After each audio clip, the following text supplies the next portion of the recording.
दोस्तों, pharma today में आपका स्वागत है। अब वक्त है फार्मा न्यूज़ का और ये रही हेडलाइंस। भारत में हर साल लाखों लोग हेपेटाइटिस से पीड़ित, जागरूकता की बेहद कमी। गंदी हवा सिर्फ फेफड़ों को नहीं, दिमाग को भी नुकसान पहुंचा रही है। अगर कोविड वैक्सीन नहीं होती तो मरने वालों की संख्या दोगुनी होती। क्या तांबे के बर्तन में रखा पानी दिमाग को तेज बनाता है? न्यूयॉर्क में फैली अजीब बीमारी, क्या है इसका सच? तो ये थी हेडलाइंस। अब इन खबरों को देखते हैं कि फार्मा न्यूज़ में इन खबरों में आज क्या है। क्या आपको पता है कि भारत में हर साल 4 करोड़ से ज़्यादा लोग हेपेटाइटिस बी या सी वायरस से प्रभावित होते हैं। ये एक साइलेंट किलर है, बीमारी है क्योंकि कई बार इसके लक्षण सामने ही नहीं आते हैं। लोगों को तब पता चलता है जब लीवर को भारी नुकसान पहुंच चुका होता है। सबसे दुखद बात यह है कि भारत में अभी भी बहुत कम लोग हेपेटाइटिस की जांच करवाते हैं।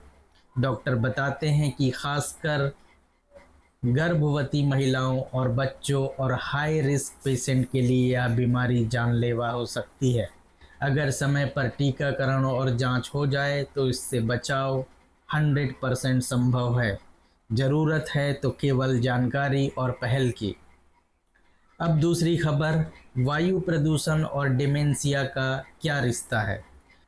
गंदी हवा सिर्फ फेफड़ों को नहीं, दिमाग को भी नुकसान पहुंचा रही है। एक नई अमेरिकी स्टडी में चौंकाने वाला खुलासा हुआ है।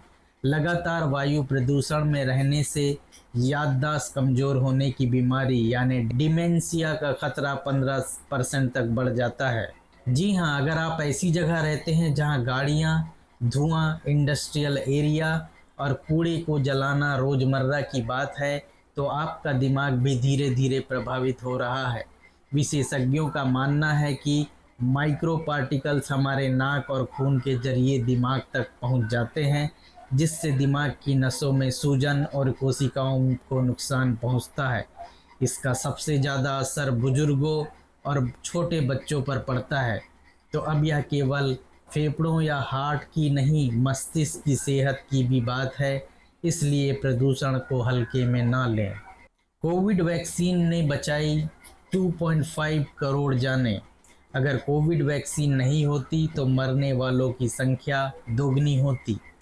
ब्रिटिश मेडिकल जर्नल में प्रकाशित एक अध्ययन में बताया गया है कि कोविड वैक्सीन ने दुनिया भर में करीब 2.5 करोड़ लोगों की जान बचाई। कोरोना वायरस की दूसरी और तीसरी लहर में अगर लोगों को वैक्सीन नहीं दी जाती तो मौतों की संख्या 50% से ज़्यादा बढ़ जाती। ये आंकड़े सिर्फ टीके की ताकत नहीं बल्कि विज्ञान और सामूहिक प्रयास की सफलता को भी दिखाते हैं। भारत जैसे देशों में जहां जनसंख्या ज़्यादा है, वहां भी लाखों लोगों की जान केवल इसलिए बच पाई क्योंकि सरकार और स्वास्थ्य कर्मियों ने मिलकर वैक्सीनेशन अभियान को सफल बनाया। जो लोग आज भी वैक्सीन पर शक करते हैं, उन्हें यह अध्ययन जरूर पढ़ना चाहिए। ये साबित करता है कि विज्ञान की मदद से कितनी बड़ी आपदा को रोका जा सकता है। तांबा और दिमाग की सेहत क्या सच में असरदार है?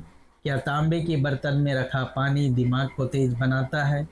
एक नई स्टडी में सामने आया है कि कॉपर यानी तांबा दिमाग की कोशिकाओं के काम करने के लिए ज़रूरी होता है। कॉपर में मौजूद एंटीऑक्सीडेंट दिमाग को ऑक्सीडेटिव स्ट्रेस से बचाते हैं, जिससे सोचने समझने की शक्ति बनी रहती है। लेकिन ज़्यादा मात्रा में तांबा लेना नुकसानदायक भी हो सकता है। इससे लीवर डैमेज, उल्टी और मेटाबॉलिक दिक्कतें हो सकती है।